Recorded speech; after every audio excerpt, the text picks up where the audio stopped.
सीताराम जय सीताराम जय सीताराम सीताराम जय सीताराम सीताराम जय सीताराम सीताराम जय सीताराम सीताराम जय सीताराम सीताराम जय सीताराम सीताराम जय सीताराम राधे श्याम जय राधे श्याम राधे श्याम जय राधे श्याम राधे श्याम जय राधे श्याम राधे श्याम जय राधे श्याम राधे श्याम जय राधे श्याम राधे श्याम जय राधे श्याम राधे श्याम जय राधे श्याम राधे श्याम जय राधे श्याम सीताराम जय सीताराम सीताराम जय सीताराम सीताराम जय सीताराम सीताराम जय सीताराम सीताराम जय सीताराम सीताराम जय सीताराम सीताराम जय सीताराम सीताराम जय सीताराम सीताराम जय सीताराम सीताराम जय सीताराम सीताराम जय सीताराम सीताराम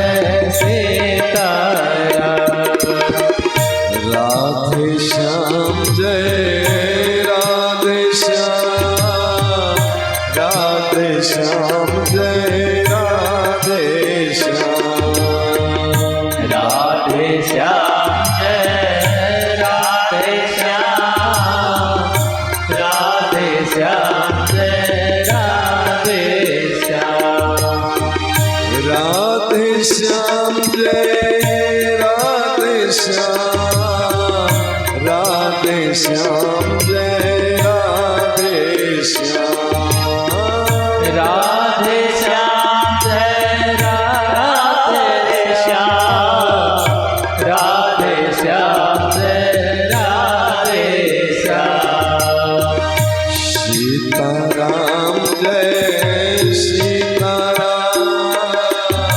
सीताराम जय सीताराम सीताराम जय सीताराम सीताराम जय सीताराम सीताराम जय सीताराम सीताराम जय सीताराम सीताराम जय सीताराम सीताराम जय सीताराम जय रघुनंदन जय सिया राम मुरली मनोहर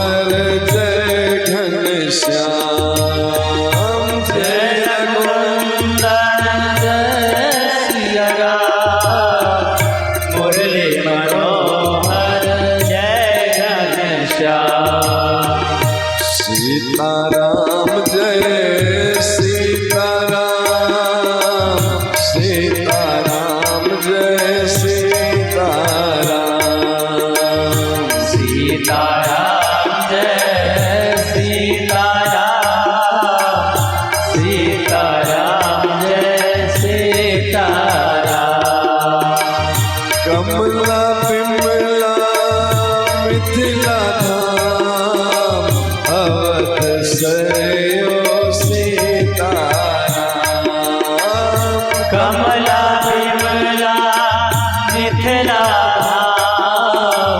अवध सरजू सीताराम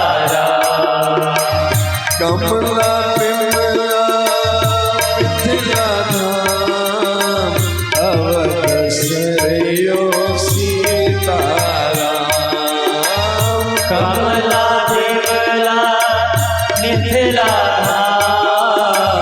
अवध सरजू सीताराम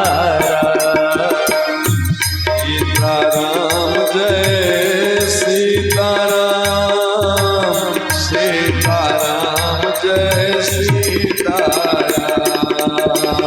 सीताराम जय सीताराम सीताराम जय सीताराम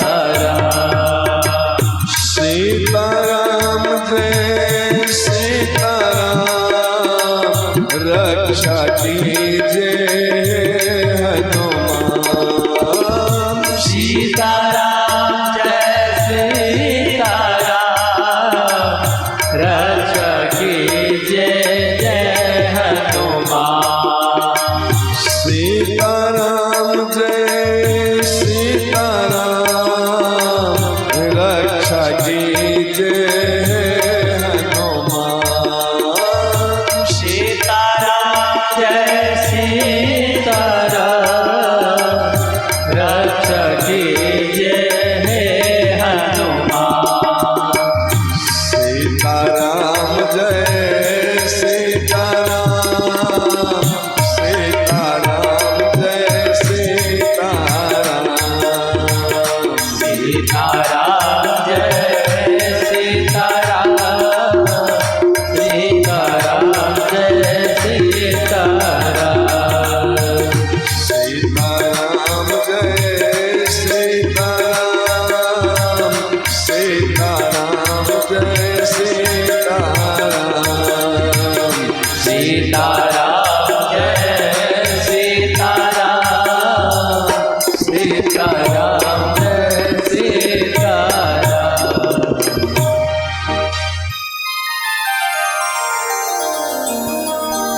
अब आइए सत्संग का समय हो चुका है 9 बजने वाले हैं 1 मिनट है आप कनेक्ट कर लीजिए कितना सुख मिलता है भगवत नाम का संकीर्तन में करके देखे कोई इतना अद्भुत अनुपम चीज को छोड़ करके हम लोग कहाँ भटक रहे हैं इस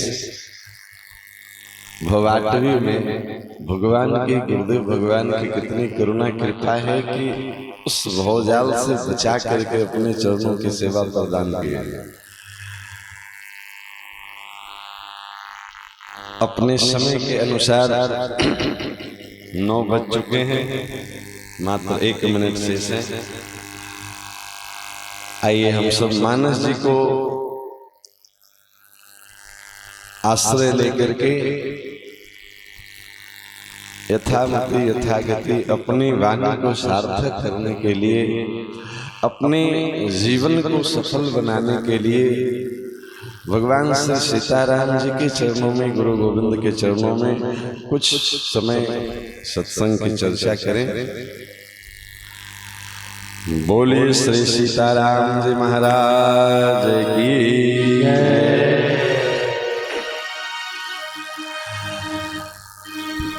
कल्याण का पहला पक्ष जो कल कथा में चर्चा हुई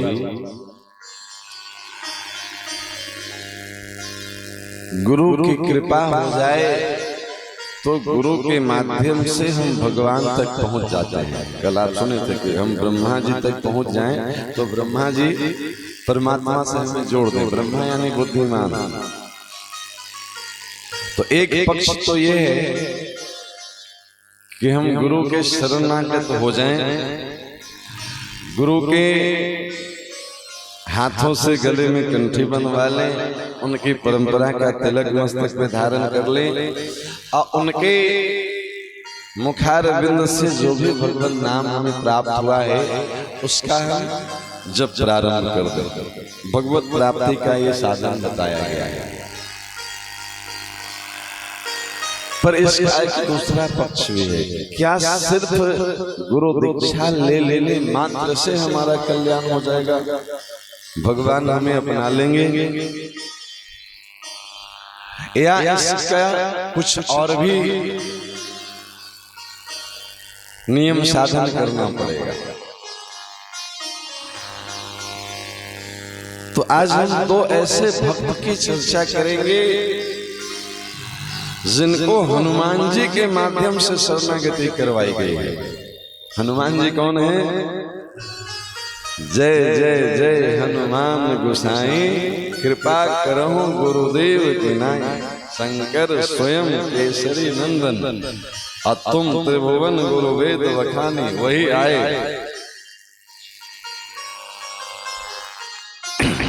एक शरणागति हुई सुग्रीव जी, हनुमान जी करवाए। आप देखेंगे प्रसंग में तो अग्नि की साक्ष्य में मिलवाए हैं।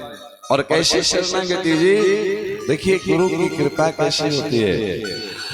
सुग्रीव जी को राम जी के पास नहीं ले गए हैं, राम जी को लेकर के आए हैं सुग्रीव जी के पास, नहीं अपने कंधे पे बिठा करके भगवान को ला करके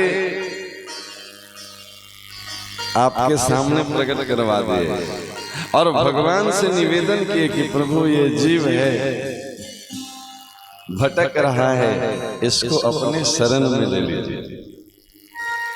हनुमान जी के द्वारा सुग्रीव जी की शरणागति हुई और हनुमान जी के द्वारा ही विभीषण जी की भी शरणागति हुई है। विभीषण जी जब आए रामभद्र के चरणों में तो जो साथ वाले लोग थे वहां सुग्रीव जी भी थे और भी बहुत सारे लोग थे।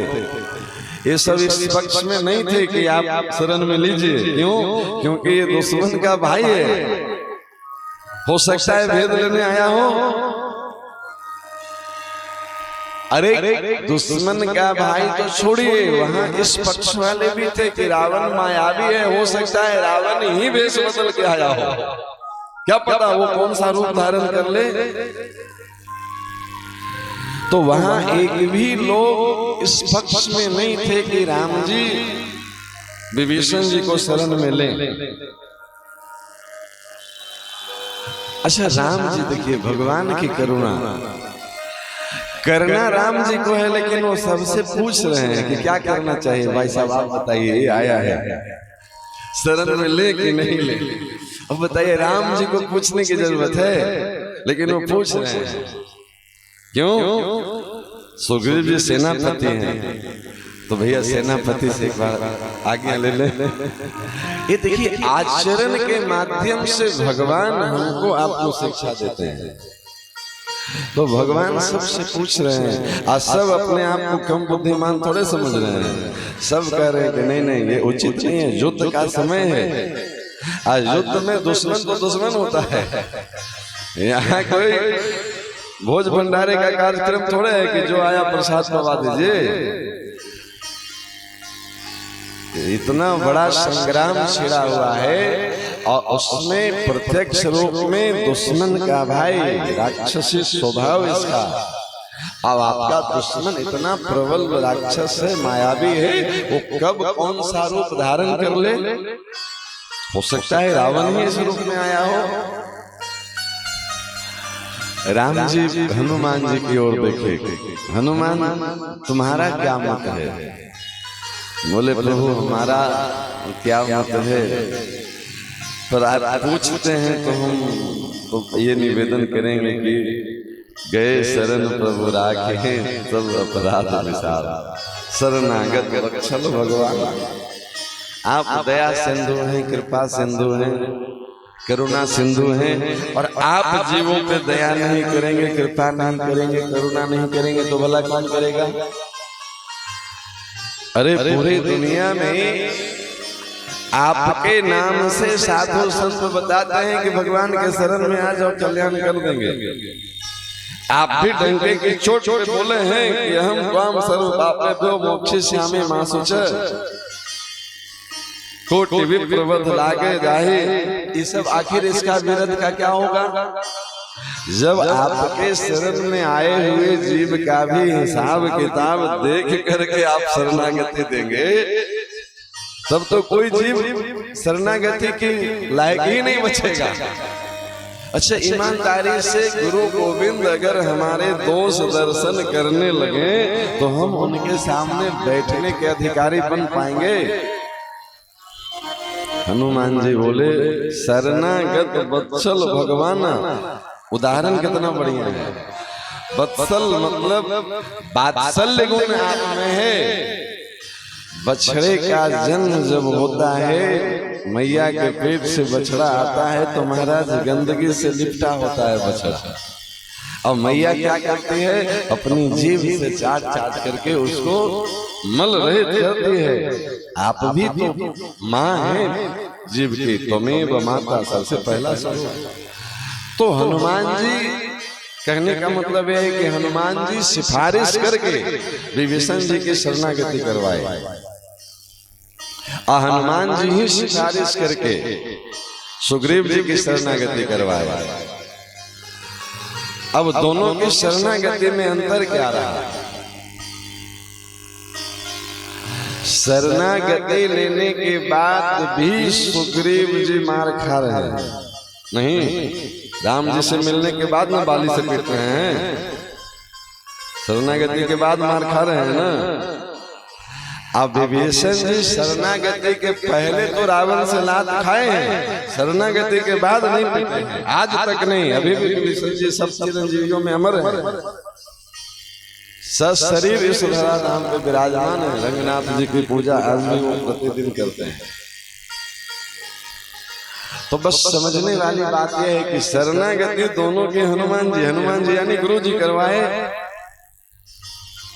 गुरु जी विभीषण जी की भी सिफारिश किए राम जी से, और सुग्रीव जी की भी सिफारिश किए। शरणागति के बाद विभीषण जी कभी भी फिर माया में फंसे नहीं, मोह में फंसे नहीं, कभी भी विकारों से वो पिटे नहीं। और शरणागति के बाद भी विभीषण जी ऐसे पिटे कि बाली का जब प्रहार हुआ, मैं जो कहा रघुवीर कृपाला, बंधु न होय मोर यह काला। शब्द पकड़िए। सुग्रीव कह रहा है प्रभु ये सामान्य दुश्मन नहीं है, ये काल है, अब ये मार ही देगा। अब आप कब मारिएगा इसको बताइए? इतना पिट रहा है कि अब उसको लग रहा है कि अब प्राण बच जाए यही बहुत है। आप कल्पना करिए, इतना पिट रहा है। कहाँ? भगवान के सामने। जिसकी शरणागति हुई है वो भगवान सामने देख रहे हैं और पिट रहा है। ऐसा नहीं है कि पीछे में कभी हुआ और हमको पता नहीं है। एक तो भगवान सर्वज्ञ हैं, उनसे क्या छुपा है, लेकिन यहाँ प्रत्यक्ष भी है भगवान, सशरीर उपलब्ध है भगवान। और वो देख रहे हैं कि जो हमारा शरणागति ले चुका है वो पिट रहा है और भगवान कुछ नहीं कर रहे हैं। अच्छा, तारीफ की बात तो ये है कि भगवान ये वचन दे चुके हैं कि तुम लड़ने जाओ, हम बाली को मार देंगे, नहीं कह के भेजे हैं। और उसके बाद भी बाली को मार नहीं रहे हैं, सुग्रीव को पिटने दे रहे हैं। कितना पिटने दे रहे हैं? और बाली को लगा कि अब प्रभु तो बस अंतिम संस्कार बाकी है, अब क्या देख रहे हैं। किसी प्रकार से युद्ध का नियम होता था पहले, सूर्यास्त हो गई तो युद्ध विराम बिल्कुल बच गया, तो दिन भर का युद्ध चला, मतलब दिन भर पिटा। आप समझिए, जो सुबह से पिटने लगा सो सूर्यास्त तक पिटा। जब तक युद्ध विराम नहीं हुआ, राम जी हस्तक्षेप नहीं किए और बाली मारना छोड़ा नहीं, सुग्रीव पिटते रहा और राम जी देखते रहे। कौन राम जी देखते रहे? जो हनुमान जी के द्वारा सिफारिश करने के बाद सुग्रीव को अपने शरण में स्वीकार किया। शाम में युद्ध विराम हुआ, सुग्रीव आया उधर से, बोले भगवान हमको लड़ने भेजे थे कि मरवाने के लिए भेजे थे? इससे तो अच्छा था कि हम पहले भाग करके प्राण बचा रहे थे, कम से कम इतना पिट तो नहीं रहे थे, कहीं पहाड़ पे रह लेते। आपके भरोसे हम लड़ने चल गए, हमें पता था कि हम उससे लड़ नहीं पाएंगे, हम आपके बातों पे भरोसा करके न गए जी। अच्छा, सुग्रीव को अगर ये भरोसा होता कि हम बाली से जीत जाएंगे तो भागा क्यों फिरता? उसे ये पता है कि हम बल में उसके बराबर कहीं नहीं है, तो हमें तो पता ही था कि हम इससे जीतेंगे नहीं। हम तो आपके बात पे भरोसा कर लिए, आप बोले थे कि तुम लड़ने जाओ, ऐसे बीच हम मार देंगे उसको। हम तो आपके बात पर भरोसा कर लिए, लेकिन आप तो हमको धोखा दिए। अब राम जी देखिए कितना बढ़िया उत्तर दे रहे हैं, अद्भुत। एक रूप तुम भ्राता दो, अते भ्रमते नहीं मारो सो। नहीं, इतना बढ़िया उत्तर है, मानो राम जी एकदम भोला भाला बन करके यहाँ बतिया रहे हैं। एक रूप तुम भ्राता दो, यहीं से गड़बड़ी शुरू। अच्छा, बाली और सुग्रीव एक रूप है। अब आप कहेंगे कि हाँ दोनों एक भाई एक जैसा दिख सकता है, लेकिन दोनों में अंतर समझिए। बाली राजा है अभी और सुग्रीव भगोड़ा है। राजा का स्वरूप और भगोड़ा का स्वरूप एक जैसा दिखेगा? अंतर होगा कि नहीं होगा? भगवान कह रहे हैं तुम दोनों एक जैसे थे। अरे राजा होगा बाली तो कम से कम बढ़िया वाला सोना का चैन तो पहने होगा, कुछ हो राजा चिन्ह तो होगा ना उसके शरीर पे, कवच कुंडल आदि धारण करके वो लड़ने आया होगा। और भगोड़ा सुग्रीव ये कौन सा कवच कुंडल धारण करके लड़ने आया होगा भाई? इसके पास तो एक राजा का स्वरूप और एक भगोड़ा का स्वरूप, ये दोनों में अंतर होगा कि नहीं होगा? वो भी आज का भगोड़ा नहीं, महाराज ये कब से भागा भागा फिर रहा है, इतना भागा है, इतना भागा है, कितना भागा है। जब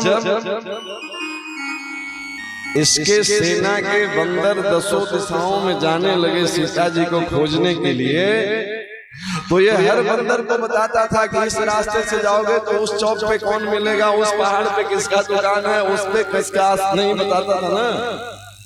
राम जी बोले कि अरे पूरा जंगल का रास्ता तुमको देखा है, तुमको कैसे पता है कि उस रास्ते पे तुमको ये मिलेगा, उस रास्ते से निकलोगे तो जल्दी पहुंच जाओगे, उस रास्ते में ये सुविधा है, उस रास्ते में ये कठिनाई, ये सब बताया है। सुग्रीव बोला कि प्रभु हम इतना भागे हैं ना इस जंगल में कि सब जंगल का रास्ता याद हो गया है। सोचिए कितना भागा है, उसका एक कमजोरी भी भगवान का काम आ गया ना, सब रास्ता उसका देखा हुआ था। तो भागा हुआ आदमी जिस रास्ते से भागा था तो दूसरे को बता रहा है कि इस रास्ते से जाओगे तो जल्दी पहुंचोगे। इतना भागने वाला भगोड़ा की तुलना भगवान कह रहे हैं कि तुम दोनों भाई एक जैसे दिख रहे थे इसलिए नहीं मारे, एक रूप तुम भ्राता दो। अरे महाराज ये राजा है तो राजा है तो उसका शरीर थोड़ा ज्यादा हृष्ट पुष्ट जरूर होगा, भगोड़ा है तो निश्चित रूप में उसका शरीर में थोड़ा तो अंतर आया होगा। राजा है तो भले मुकुट उतार के आया होगा, लेकिन कवच कुंडल कुछ तो होगा उसके शरीर पे, राजसी चिन्ह। और ये भगोड़ा बेचारा फटा पुराना वस्त्र पहने होगा। महाराज आप ऐसे कैसे कह रहे हैं? अब दूसरा पक्ष इसका सोचिए, क्या राम जी झूठ बोल रहे हैं? रामो विग्रहवान धर्म रामो तीर्ण विभासते, राम दो बार बोलते नहीं है, एक बार बोल दिए। क्या कहना? ये विरोधाभास कैसे मिटेगा? राम जी न झूठ बोल रहे हैं न सच बोल रहे हैं। राम जी ये लीला करके हमारे जैसे अधम जीवों के कल्याण का मार्ग प्रशस्त कर रहे हैं कि देखो सिर्फ कंठी बांध लेने से, तिलक लगा लेने से कल्याण नहीं होगा। अगर इससे कल्याण हो जाता तो शरणागति तो हो चुकी है ना सुग्रीव की। अब भगवान के सामने पिट रहा है, बचा नहीं रहे हैं। वो भी वचन दिए हैं कि बचाएंगे। अब देखिए भगवान दोनों को एक जैसा क्यों बता रहे हैं, सुग्रीव और बाली को एक जैसा क्यों बता रहे हैं, ये आगे बताएंगे। पहले इसका थोड़ा सा और विश्लेषण सुन लीजिए। भगवान कर परसा सुग्रीव शरीरा, बोला है आपका उपदेश हमको समझ में नहीं आ रहा है, अभी तो अंग अंग दुख रहा है, इतना धुलाई ठुकाई हुई है कि एक एक नस नारी से कीर्तन हो रहा है, श्री राम जय राम जय जय राम। इसका कुछ उपाय करिए। राम जी बस अपना हाथ फिराए और पूरा जो है सो दर्द गायब हो गया, एकदम चकाचक आनंद में आ गया सुग्रीव। उसके बाद क्या किया, बोले चिंता मत करो, कल हम मार देंगे बाली को। अब आज बेचारा इतना पिटा है ना कि कल पर भरोसे नहीं हो रहा है कि कल फिर पिटवाइएगा दिन भर। तो बोले तो आप आज भी थे कि हम मार देंगे, आप फिर कह रहे हैं कि कल मार देंगे, और कल फिर हमको लड़ने भेजिएगा और आप नहीं मारिएगा तो फिर सुबह से हम लड़ेंगे और सूर्यास्त तक वो पिटेगा। जब तक युद्ध विराम नहीं होगा हम उससे बलिष्ठ हैं नहीं, और वो मारना छोड़ेगा नहीं और आप मारिएगा नहीं, कैसे विश्वास करें। अरे नहीं नहीं कल मार देंगे कल। बोले ना आज दोनों भाई तुम लोग एक जैसे लग रहे थे इसलिए नहीं मार पाए ना। देखो राम जी की भोलेपना देखिए, वो कह रहे हैं कि हम इसलिए नहीं मारे कि सुग्रीव और बाली तुम दोनों भाई एक जैसे दिख रहे थे। बाली के धोखे से अगर तुम्हारे सीने में मेरा बाण लग जाता तो हम जिसकी रक्षा का संकल्प लिए उसी की हत्या हो जाता, अपराध हो जाता ना जी। अब दोनों एक जगह दिख रहे हो एक जैसे, और मारना उसको है और बाण तुमको मार देते, तो हम तुम्हारी रक्षा का वचन दिए हैं, तुम्हारी हत्या हो जाता तो हमसे तो अपराध बन जाता ना। सुग्रीव बोला कि तो कल हम दो जैसे दिखेंगे कि कल भी एक ही जैसे दिखेंगे, ये समस्या तो कल भी रहेगी। अरे रात भर में कौन सा परिवर्तन हो जाना है। बोले सुबह आना, इसका उपाय सुबह बताएंगे। सुबह दोनों फिर लड़ने भिड़ने के लिए तैयार। अब सुबह बिगुल बजने वाला है कि अब युद्ध स्टार्ट होगा। सुग्रीव बोला भगवान एक बात बोले। हाँ सुग्रीव बोलो। हम भागने वाले हैं, अब हम लड़ेंगे नहीं भागेंगे, क्योंकि हमको भरोसा नहीं हो रहा है।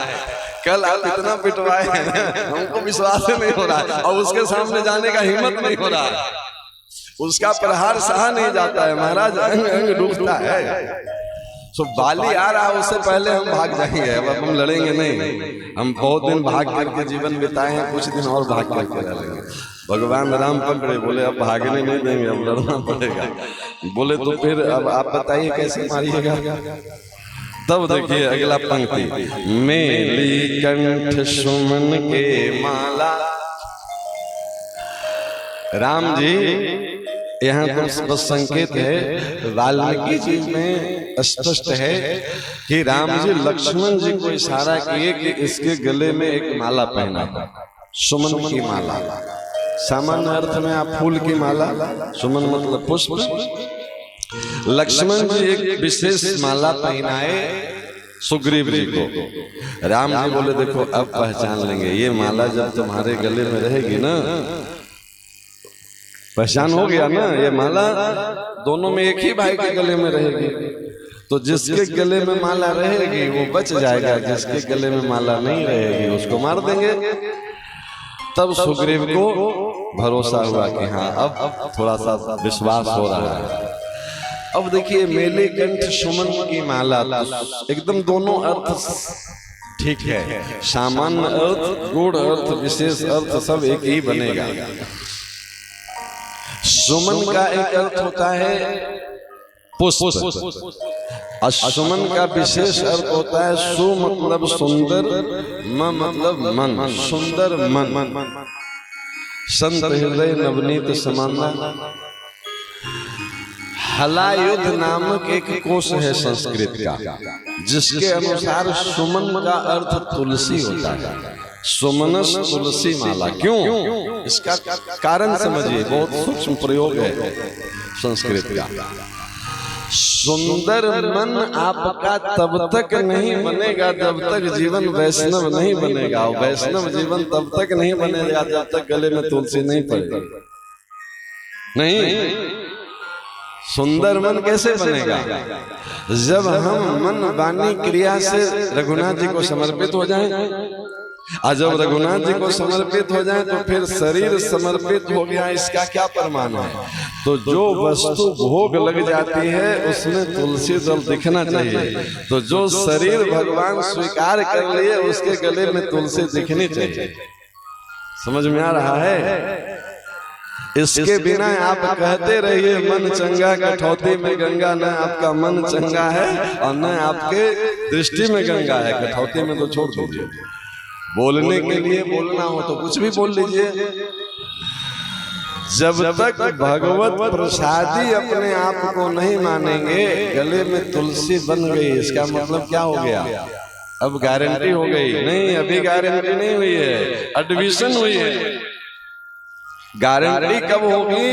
जब ये यहाँ बन जाए कि अब ये शरीर भगवान के भोग लग गया, अब ये शरीर के भोगों के लिए नहीं है, भगवान का भोग हो गया। और भगवान का भोग हो गया, अच्छा भगवान की प्रसादी नाली में जाएगा? कोई आपको भगवान के अधरामृत चरणामृत दे और उसको आप कूड़ेदान में फेंकेंगे? तो गुरु जी इस शरीर को भगवान का अधरामृत बना दिए, भोग लगा दिए ना। अब ये तुच्छ भोगों में जाएगा, अब ये गलत कामों में जाएगा। और अगर ये गलत कामों से बच गया, गलत चिंतन से बच गया, तुच्छ भोगों से बच गया, तो सुंदर मन बन गया कि नहीं बन गया? सुमनस तुलसी माला सिद्ध हो रहा है ना। बिना तुलसी का भगवान भोग लगाएंगे नहीं। आप बढ़िया से बढ़िया रबड़ी बनाइए, बढ़िया से बढ़िया मालपुआ बनाइए, बिना तुलसी पड़े उसमें भगवान स्वीकार ही नहीं करेंगे। अब देखिए पहले का पंक्ति की संगति मिलाइए। भगवान क्यों कह रहे थे कि तुम दोनों भाई एक जैसे दिख रहे थे? क्योंकि न उसके गले में तुलसी थी न तुम्हारे गले में तुलसी थी। वह भी वैष्णव, तुम भी। भगवान बल थोड़े देख रहे हैं, भगवान बाहर का रूप थोड़े देख रहे हैं। अरे जैसा उसका जीवन वैसा तुम्हारा जीवन, तो तुम दोनों भाई तो उस समय एक ही जैसे थे। शरणागति ले ली और गले में कुछ दिख नहीं रहा है, चिन्ह दिख नहीं रहा है, स्वरूप दिख नहीं रहा है, साधन दिख नहीं रहा है। क्या मतलब हुआ? तो दोनों एक जैसे हुए कि नहीं हुए? हम भी दीक्षा ले लिए महाराज, हम 30 साल पहले दीक्षा लिए थे, आप तो अभी जुड़े हैं। और 30 साल में किए क्या? तो बस दांत दिखा दिए। हमको गुरुजी तिलक लगाए, माला पहनाए, आशीर्वाद दिए। आप क्या दिए गुरुजी को? कुछ नहीं, तो महाराज घर परिवार के झंझट में उलझे हुए हैं। तो इसके लिए भगवान कह रहे हैं कि एक रूप तुम भ्राता दो। भगवान के नजरों में सुग्रीव और बाली में तब तक अंतर नहीं है जब तक लक्ष्मण यानी गुरुजी उनके गले में तुलसी नहीं पधरा दिए। और जब तुलसी पधरा दिए गुरुजी गले में, राम जी बोले अब तुम लड़ने जाओ, देखते हैं कौन बाली मारता है तुमको। समझ में आ रहा है इस माला का महत्व? ये कोई फैशन का चीज नहीं है। इसके बिना राम जी सामने खड़े पहचानेंगे नहीं, पिटते रहिए। अब आप कहिएगा कि रोज हम आरती कर रहे हैं, पूजा कर रहे हैं, भजन गा रहे हैं, रोज जो है सो आप जिनके सामने कर रहे हैं वो सामने है कि नहीं है? वहां पे वचन दिए कि नहीं दिए हैं? अरे महाराज ये सुग्रीव कोई और नहीं है, हम आप सबकी कथा है। सुग्रीव यानी जीवात्मा, राम यानी परमात्मा। अब परमात्मा हर जीवात्मा को ये वचन दिए हैं कि तुम मेरे शरण में आ जाओ, हम तुमको पाप से मुक्त करके अपना लेंगे। ये वचन दिए हैं कि नहीं दिए हैं? अब फिर भी हम लोग पिट रहे हैं कि नहीं पिट रहे हैं? काम क्रोध मद मोह लोभ अहंकार से रोज फिट रहे हैं। ये विकार ही तो है। वाली क्या है? विकार है। सुग्रीव जीवात्मा, वाली विकार, राम परमात्मा। आज जीवात्मा परमात्मा के होते हुए भी, जानते हुए भी पिट रहा है, क्योंकि परमात्मा के अनुशासन में वो नहीं है। यहाँ से अभी परमात्मा को स्वीकार किया है, यहाँ से नहीं स्वीकार किया है। और यहाँ से जिस दिन स्वीकार कर लेगा उस दिन फिर विकार की मजाल नहीं है कि वो जीवात्मा की दुर्दशा करे। बात समझ में आ रही है ना? कोई दिक्कत है इसमें? सुमनस तुलसी माला, ये हलायुद्ध नाम का कोर्स है संस्कृत का। अब देखिए, हम कई बार चर्चा किए हैं, वेद के 6 अंग हैं। आपके शरीर के हर अंग जब तक स्वस्थ नहीं है तो आप स्वस्थ नहीं माने जाएंगे। अब महाराज बाकी सब तो ठीक है, बस माथा दर्द कर रहा है बहुत देर से, तो फिर आप बैठे रहिए कथा में, कथा नहीं समझ में आएगा। पूरा शरीर ठीक है और माथे खराब है। तो वेद के 6 अंग हैं, जिसमें न्याय, व्याकरण, ज्योतिष, शिक्षा, कल्प, निरुक्त। अब सब नहीं समझेंगे तो अर्थ घटित होगा नहीं, और अर्थ घटित होगा नहीं तो फिर अर्थ का अनर्थ करेंगे, और अपने भी अनर्थ करेंगे, और जो शरण में आएगा उसको भी अनर्थ करवाएंगे। क्योंकि भोले वाले जीव तो भैया देख करके भरोसा कर लेता है। अब उसको जो हम बता देंगे वो सुन लेगा। तो ये हमारी जिम्मेवारी बन जाती है। हमारी मतलब जो भी उपदेश करने वाले लोग हैं, जो भी श्रेष्ठ जन हैं, कि पहले हम उसको अच्छे से, इसीलिए वेद को श्रुति कहा गया है, सिर्फ पढ़ के नहीं, जो उसको अनुभव में उतार चुके हैं वैसे संतों के शरण में रह करके वेद को सीखिए, तब वो समझ में आएगा, तब जीवन में उतरेगा। तो यहाँ मेली कंठ सुमन की माला मतलब फूल की माला नहीं पहना है। मेली कंठ सुमन की माला मतलब सुमनस तुलसी माला। भगवान बिना तुलसी की पहचानेंगे नहीं। आप सामने खड़े रहिए, उठ पटांग हरकत करते रहिए, चिल्लाते रहिए। बहुत भगवान कृपा करेंगे तो क्या करेंगे, थोड़ा कभी कष्ट कम कर देंगे। एक हाथ फेरे और दर्द मिट गया। एक कष्ट कम करना क्या है, आप कुछ पुण्य का काम करेंगे तो कुछ लौकिक सुख मिल जाएगा। क्योंकि देवता की आराधना साधना उपासना करेंगे तो देवता तो भाई मंत्र के दिन है, वो फल देंगे, वो रख थोड़े देंगे। तो थोड़ा आपको लाभ मिलेगा। महाराज बहुत कष्ट में थे, आपके शरण में आए, बहुत लाभ मिला। हमारे शरण में आने से कोई लाभ नहीं मिला। ऑन रिकॉर्ड बता रहे हैं। आपको लाभ कैसे मिला? आप कहेंगे कि हमको तो लाभ मिला, आप कह रहे हैं कि नहीं मिला। हम कह रहे हैं कि हमारे पास आने से किसी को कोई लाभ नहीं मिलता है। आपको लाभ जो मिलता है वो कहां से मिला? शास्त्र कहता है, संतन सामा चालिए तजमाया अभिमान। आप संत के वेश में निष्ठा करके जो सेवा में लगे, आपके उस निष्ठा से आपको लाभ मिल गया। हम कोई संत हैं नहीं, संत का स्वरूप बना रखे हैं। इस स्वरूप में आप निष्ठा करके आप सेवा में लग गए, तो उस स्वरूप में जो आपकी निष्ठा हो गई, उस निष्ठा से आपको लाभ मिल जाएगा। वो आपका सत्कर्म बन गया ना। अब आप समझे कि हम आपके पास गए तो आपको लाभ मिल गया, ठीक है, इसमें मेरी कोई विशेषता नहीं है। आपको जो संत के स्वरूप में निष्ठा हुई और आप उस निष्ठा के तहत जो सेवा किए, सेवा मतलब कोई जरूरी नहीं है कि धन से सेवा। आप उस निष्ठा को लेके घर से चले, संत दर्शन की निष्ठा लेकर के, तो दर्शन से ही आपका कल्याण हो जाना है। यहाँ कुछ ऐसा नहीं है कि बहुत बड़ा चढ़ावा लेके जाए तब कल्याण होना है। होना आप ही से है। आज तक कोई संत महात्मा किसी को कुछ नहीं दिए, जब भी देंगे तो क्या देंगे? अच्छा एक बात बताइए, कोई स्वप्न में डर रहा है, उसको कोई तलवार से काट रहा है, भैंसा दौड़ा रहा है, और आपको पता चल जाए कि वो बोल रहा है, अरे ये मार देगा, ये मार देगा, वो स्वप्न में बड़बड़ा रहा है, आप सुन लीजिए। अब उसकी रक्षा करना है आपको, कैसे करिएगा बताइए? स्वप्न में कोई उसको तलवार से काट रहा है, आप कैसे उसकी रक्षा करिएगा? सेना बुलाइएगा, फोर्स बुलाइएगा, आप ढाल लेकर के दौड़िएगा, कैसे रक्षा करिएगा?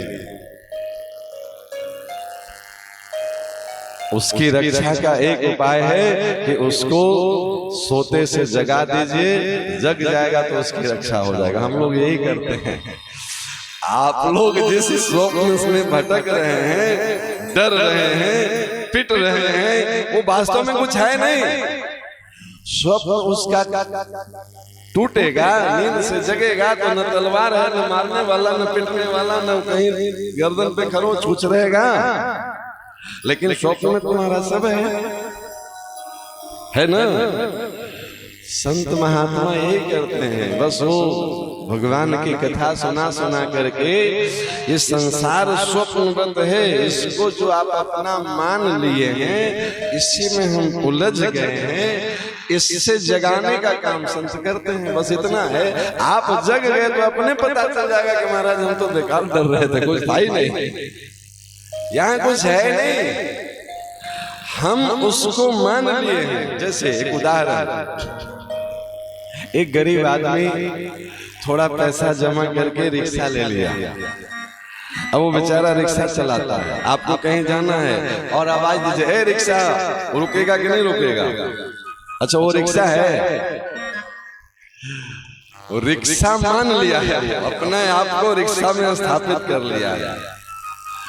थोड़े दिन बाद वो रिक्शा चला चला के पैसा जमा कर लिया और फिर वो टैक्सी खरीद लिया। अब उसको बुलाइए, ए रिक्शा, रुकेगा? अब उसको कहिए है टैक्सी, तो रुकेगा। अब वो अपने आप को टैक्सी मान लिया है, समझे ना? अब बताइए वो रिक्शा है कि टैक्सी है कि ऑटो है, क्या है वो? कल जो एक बार रिक्शा कहने से खड़ा हो जाता था, आज 10 बार कहिए तो वो सुनेगा ही नहीं, वो समझेगा कि कोई और को बुला रहे होंगे रिक्शे वाले को, हम थोड़े रिक्शा हैं। और अब एक बार बोले है टैक्सी तो 3 बार देखेगा आपकी तरफ कि हम ही को बुला रहे हैं। ईमानदारी से सोचिए कि वो व्यक्ति रिक्शा है कि ऑटो है कि टैक्सी है, क्या है? उसी प्रकार से हम अपने आप को पुरुष मान लिए हैं, आप अपने आप को महिला मान लिए हैं, कोई अपने आप को अफसर मान लिया है, कोई अपने आप को निर्धन मान लिया है, कोई धनवान मान लिया है, कोई पढ़ा लिखा मान लिया है। वास्तव में हम लोग हैं क्या, ये सोचिए। तो हम लोग क्या हैं? तो गोस्वामी जी से पूछिए, बताएंगे। ईश्वर अंश जीव अविनाशी, चेतन अमल सहज सुख राशि, हम ये हैं। अब हमको स्वप्न में भैंसा दौड़ा रहा है, स्वप्न में तलवार मार रहा है, स्वप्न में पसीना आ रहा है, स्वप्न में हम राजा बन गए हैं, स्वप्न में हम मिठाई खा रहे हैं, सब हो रहा है। और स्वप्न टूटा तो महाराज कुछ नहीं, हम तो यहीं बैठे हैं। स्वप्न में हम यहाँ से कहाँ घूम आए, और स्वप्न टूटा तो यहीं चारपाई पे पड़े हैं, कहीं नहीं गए थे। 84 लाख योनियों में स्वप्नवत विचरण कर रहे हैं, अपने मूल स्वरूप को नहीं पहचानने के कारण। और मूल स्वरूप तब तक नहीं पहचान में आएगा जब तक मन सुमन नहीं बनेगा, और मन सुमन तब बनेगा जब इस शरीर को भगवान का भोग मान लीजिए। हम अभी संसार को अपना भोग माने हुए हैं कि हम भोगेंगे, समझिए बहुत सूक्ष्म बात है। हम संसार की वस्तु को अपना भोग वस्तु माने हुए हैं कि इसका भोग हम करेंगे, इसका करेंगे, हम अभी इसका करेंगे, कल उसका करेंगे, वर्षों की प्लानिंग किए रखे हैं। जबकि हम खुद परमात्मा के भोग हैं। परमात्मा जैसा चाहें वैसा हमारा उपयोग करें। हम उनकी लीला के एक अंग हैं। हम क्या हैं? तो आप पूरे सृष्टि का क्रम देख लीजिए। भगवान सोए हैं क्षीर सागर में, मन में संकल्प उठा, एको हम बहुश्यामी। सोचने में देर लगा, प्रकट होने में देर नहीं लगा। तो एक से अनेक हो गए और सब बनते चले गए, तो हम भी तो उसी अनेक में एक हैं कि नहीं है? हम कुछ हैं ही नहीं, आप कुछ हैं ही नहीं। ये जब समझ में आ जाएगा तो महात्मा बैठ करके फिर जपने लगते हैं सोहम शिवोहम सच्चिदानंदोहम, हम वही हैं, कोई अलग है, कोई भेद ही नहीं है। अब आप कहेंगे कि जब भेद ही नहीं है तो फिर ये संसार जो दिख रहा है भगवान का खेल है। जैसे एक गांव के 11 दूनी 12 बच्चे इकट्ठे हो जाते हैं और फुटबॉल का टीम बन जाता है, सब बच्चे आपस के मित्र हैं। अब 11 इस पक्ष के 11 इस पक्ष के, और वो महाराज ऐसे भूल जाते हैं कि जरा सा इधर से उधर हो फुटबॉल में तो वो मारामारी पे उतर आए। नहीं, वो भूल गए कि हम दोनों मित्र, अरे मित्र छोड़िए, दोनों भाई अगर दो पक्ष में हो जाए तो दो भाई आपस में लड़ जाएगा कि तुम बेईमानी कर लिया मेरे तरफ से। और वो वहां पे फील्ड में मारामारी करने के लिए तैयार है। अब बताइए, वो बस सिर्फ खिलाड़ी है कि भाई भी है, मित्र भी है, सब कुछ है कि नहीं है? लेकिन उस समय वो खिलाड़ी के कला पात्रता में वो इतना तदाकार हो गया है कि बाकी से वो भूला हुआ है। हम इस संसार के खेल में ऐसे उलझे हुए हैं जैसे मकड़ी को देखे हैं ना, अपने ही मुंह से जाला बनाता है और उसी में उलझते उलझते उलझते उलझते जीवन खत्म। और उसको लगता है कि हमको कोई फंसा के रखा है, कोई फंसा के नहीं रखा है, वो खुद ही फंसा हुआ है। अच्छा, जो निकलना चाहे इस संसार के चक्र से कोई रोकेगा उसको? सिद्धार्थ नाम का युवक राजे रजवाड़े के घर में पैदा हुए। एक छोटी सी घटना घटी। क्या घटी? एक दिन उनके पिताजी घर में कुछ नाच गाने का प्रोग्राम करवा रहे थे। तरह तरह की जो है सो नर्तकी राजा महाराजा से भेंट दक्षिणा लेने के लिए उन्हें रिझाने का कोशिश कर रही थी। नाच गाना करके तबला वाले अपने सुर दे रहे थे, सरंगी वाले अपने ताल बजा रहे थे और नर्तकी अपना जो है सो जलवा बिखेर रही थी। अच्छा, जब सब आते हैं ना तो उस समय कितना बढ़िया बढ़िया स्वरूप सजा करके आते हैं। तो सिद्धार्थ बच्चा भी देख रहा था। घर में जो होगा तो सब उसको देखेंगे।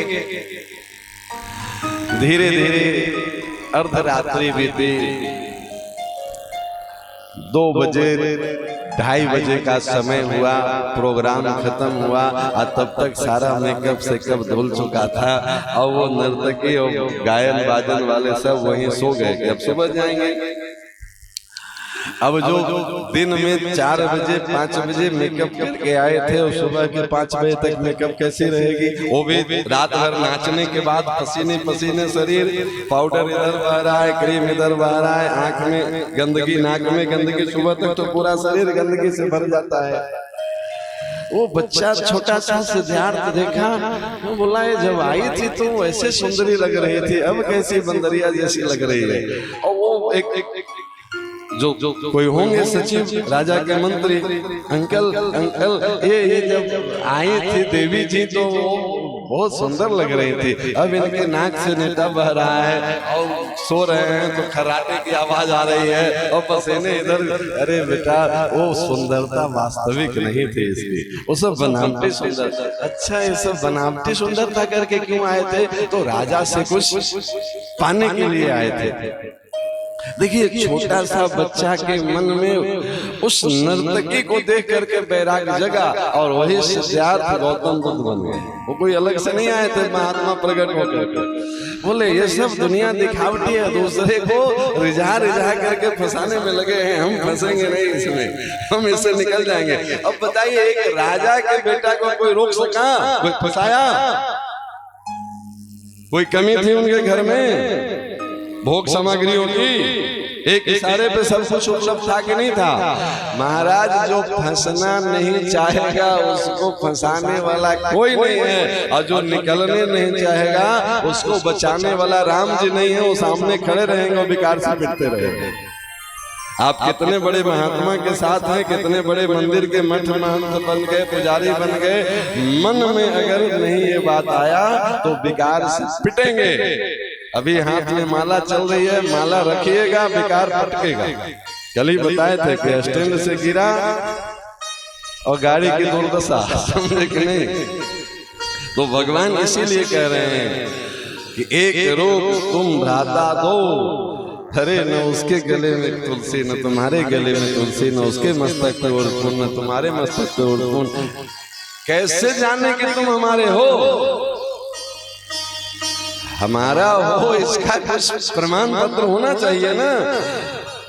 बात क्लियर हो गई ना कि भैया एक राजा और एक भगोड़ा को भगवान एक जैसा।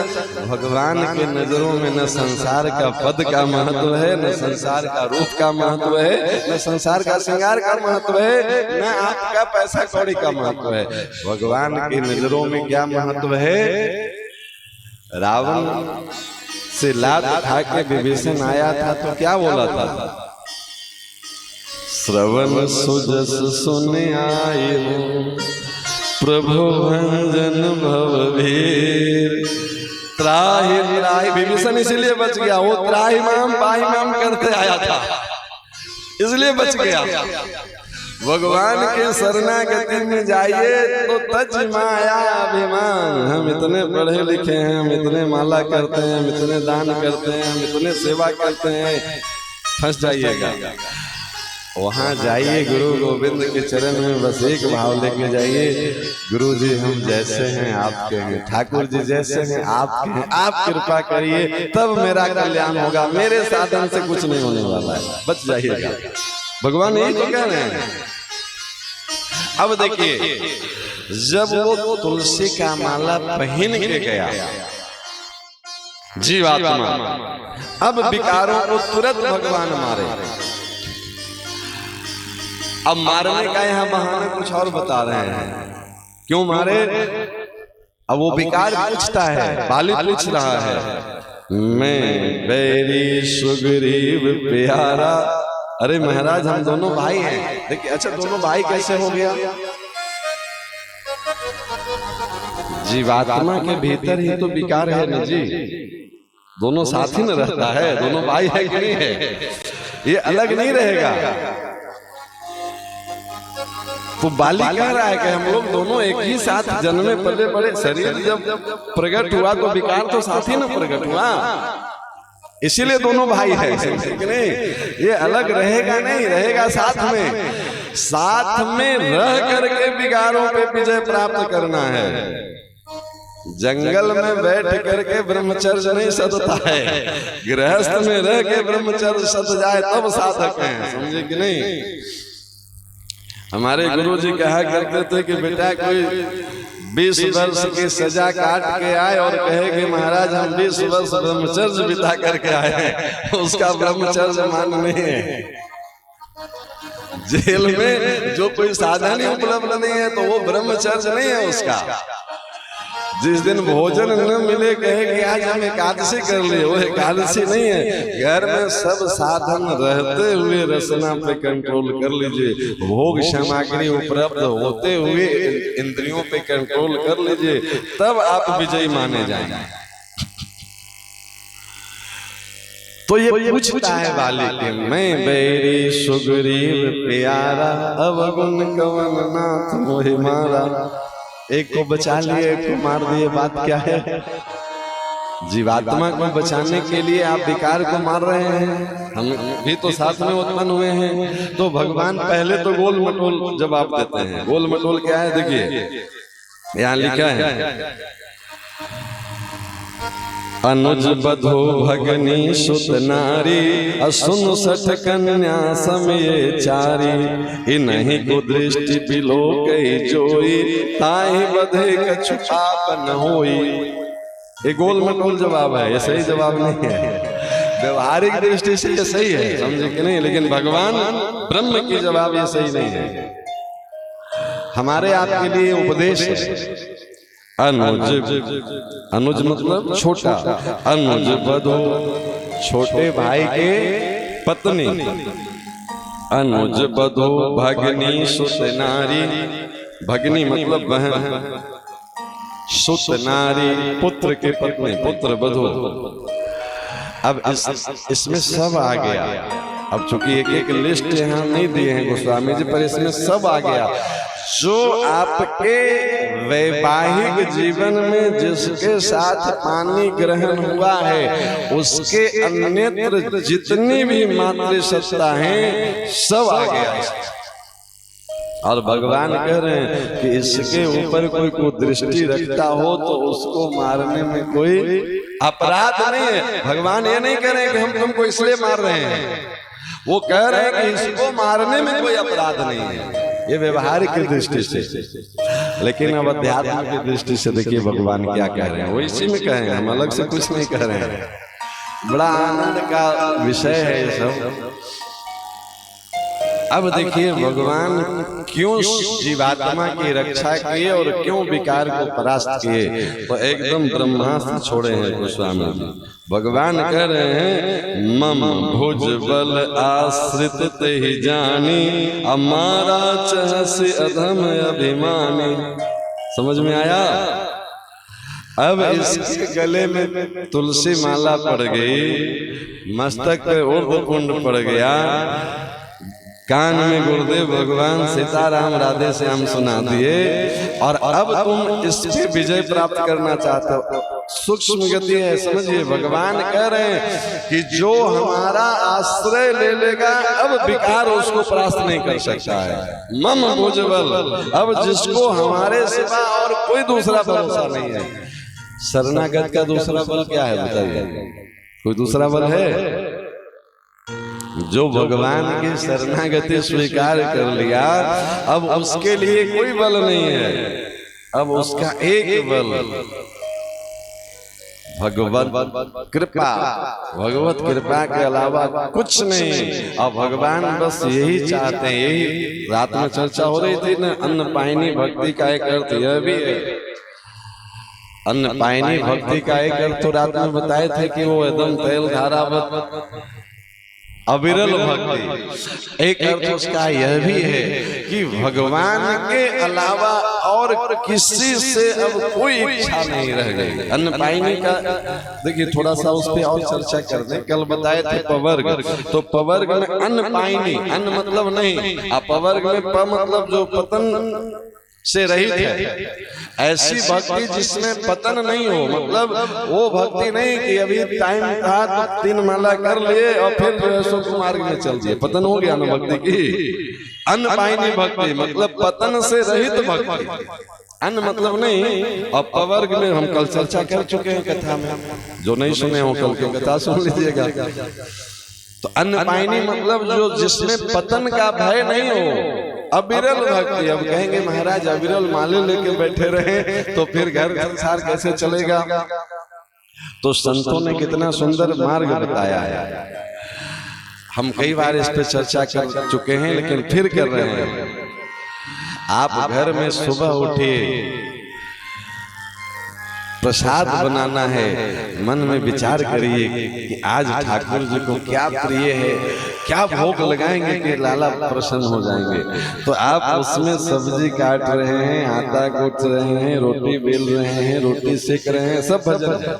क्यों? क्योंकि हम भोजन नहीं बना रहे हैं, लाला की सेवा में प्रसाद बना रहे हैं। अब भगवान को भोग लगाए और बर्तन अमनिया कर रहे हैं, भजन हो रहा है आपका। क्योंकि ये मन इतना बिगड़ैल है, एक जगह लगेगा नहीं। तो इसको थोड़ी देर सेवा में लगा दीजिए। सुबह उठिए, लाला को स्नान कराइए, चंदन लगाइए, स्वरूप संवारिए, थोड़ा समय उसमें सार्थक हो गया। फिर जो है सो भोग बनाइए, समय उसमें सार्थक हो गया। थोड़ी देर लाला को कीर्तन सुनाइए, अष्टपदी सुनाइए, गोपी गीत सुनाइए, गीत गोविंद सुनाइए, सार्थक हो गया।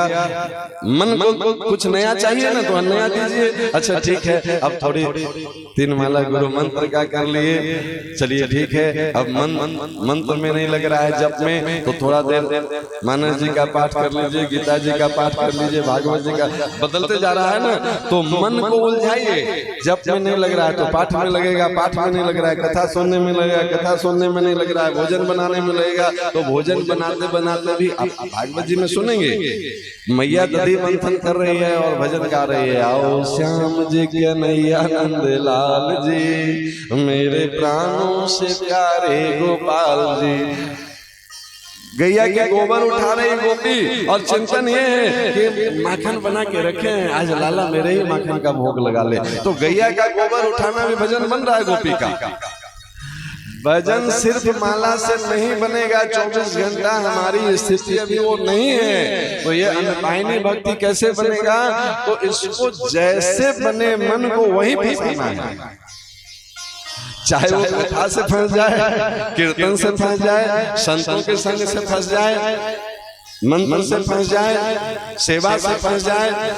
हम जो भी करेंगे लाला की सेवा करेंगे। घर में बच्चा है उसको मत मानिए ये मेरा परिवार है, उसको मानिए कि भगवान ही इस रूप में आए हैं, सेवा ले रहे हैं।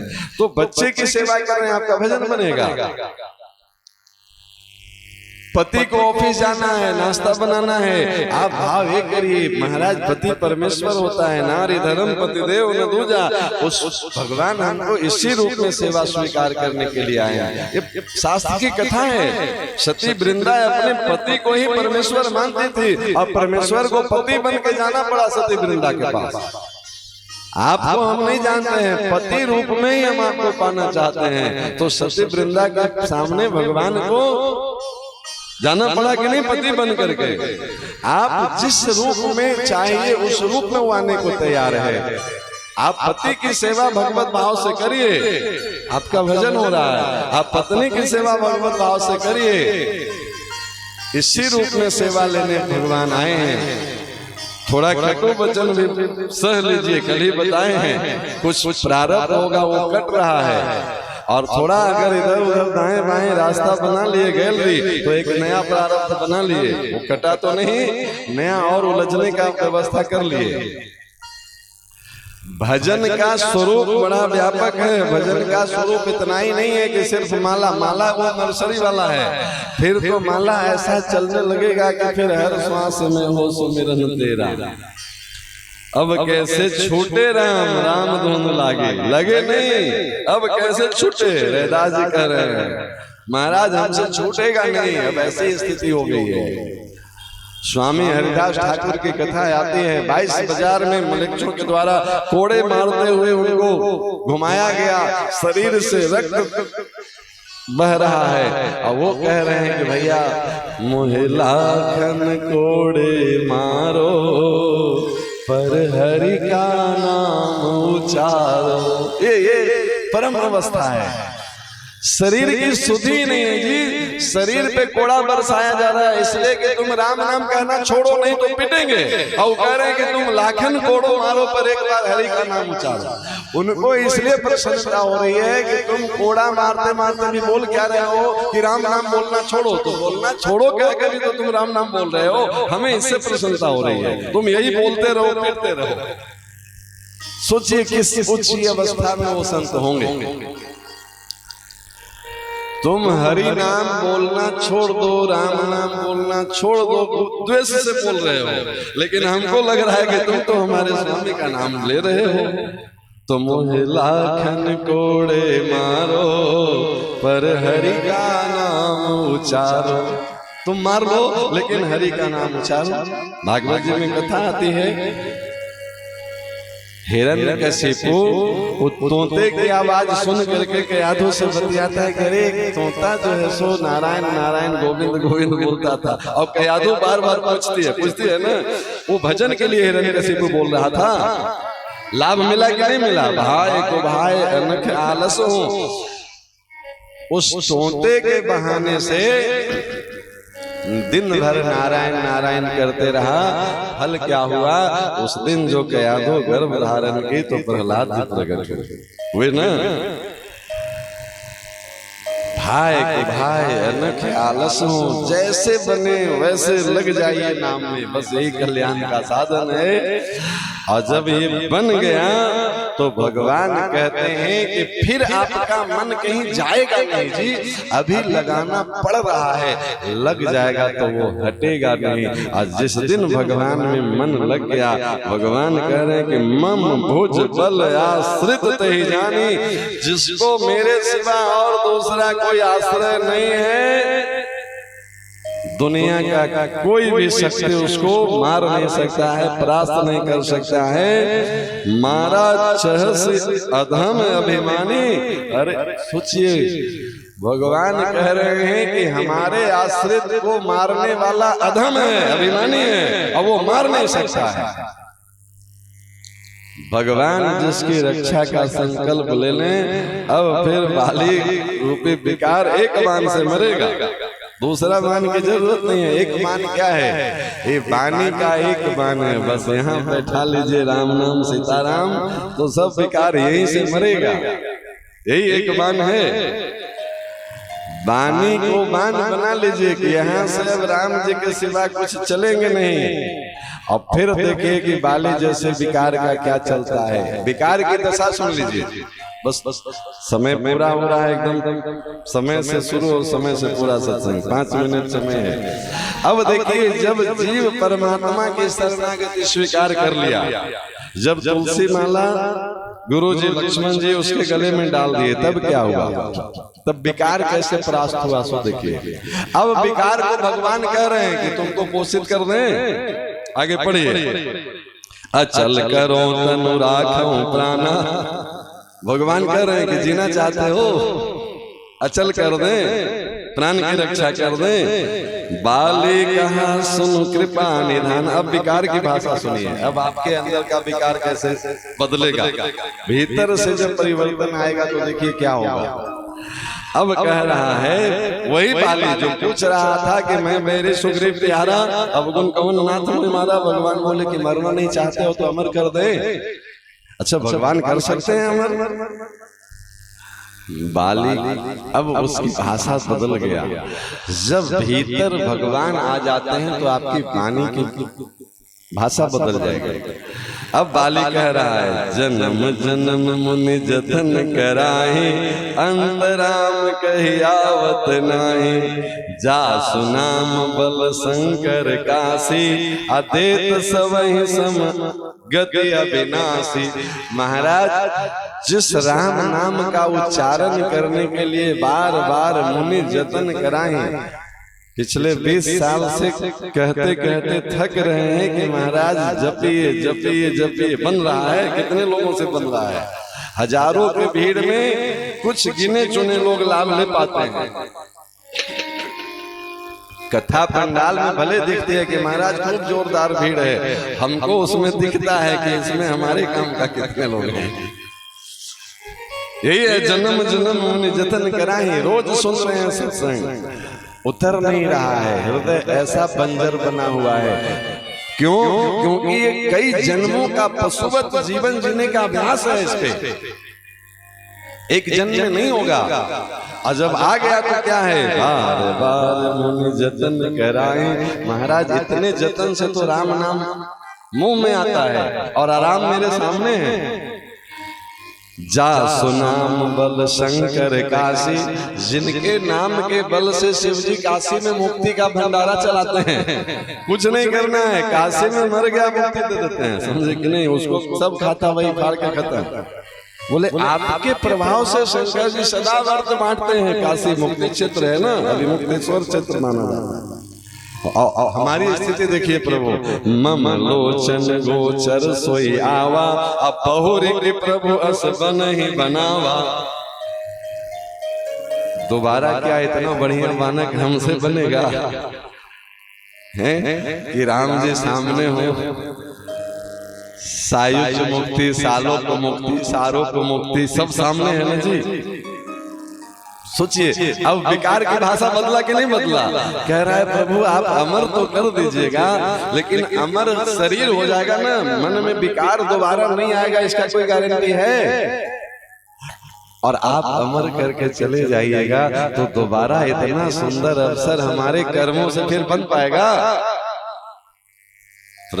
बहुरी की प्रभु अस बन ही बनावा। प्रभु आप ही बताइए, क्या इतना सुंदर संयोग दोबारा बनेगा हमारे सामने? अभी जो कह रहा था कि हमको क्यों मारे, और भगवान कह रहे हैं कि अब तुमको अमर कर दे रहे हैं, तो कह रहा है कि अब क्यों बचे? अब विकार मिटना चाह रहा है ना, विकार स्वीकार कर लिया ना कि अब हम नहीं रहेंगे। और जिस दिन विकार भीतर का मिट गया तो जीवात्मा और परमात्मा जो अलग अलग दिख रहे थे वो अलग है नहीं, वो एक ही है। जानत तुम ही वही जावे, कोई भेद नहीं है। फिर जीव और शिव एक, फिर जीवात्मा और परमात्मा एक, फिर अपने निज स्वरूप की अनुभूति जब होता है तो जीवात्मा स्वीकार कर लेगा। बस इसी के लिए ज्ञान जग है। नष्टो मोह स्मृति लब्धा तत्प्रसादान अच्युत स्थितो गत संदेह करिष्ये वचनम तव। बस ये स्थिति आ जाए गुरु गोविंद की कृपा से हमारे भी जीवन में। इसी कामना भावना के साथ आज की सत्संग पूरा। 2 मिनट सीताराम। सीताराम जय सीताराम, सीताराम जय सीताराम, सीताराम जय सीताराम, सीताराम जय सीताराम। राधे श्याम जय राधे श्याम, राधे श्याम जय राधे श्याम, राधे श्याम जय राधे श्याम, राधे श्याम जय राधे श्याम। सीताराम जय सीताराम, राधे श्याम जय राधे श्याम, सीताराम जय सीताराम, राधे श्याम जय राधे श्याम। जय रघुनंदन जय सिया राम, मुरली मनोहर जय घनश्याम, जय रघुनंदन जय सिया राम, मुरली मनोहर जय घनश्याम। सीताराम जय सीताराम, राधे श्याम जय राधे श्याम, सीताराम जय सीताराम, राधे श्याम जय राधे श्याम। सीताराम जय सीताराम, रक्षा कीजिए हनुमान, सीताराम जय सीताराम, रक्षा कीजिए हनुमान। सीताराम जय सीताराम, सीताराम जय सीताराम, सीताराम जय सीताराम, सीताराम जय सीताराम। बोलिए श्री सीताराम नाम महाराज।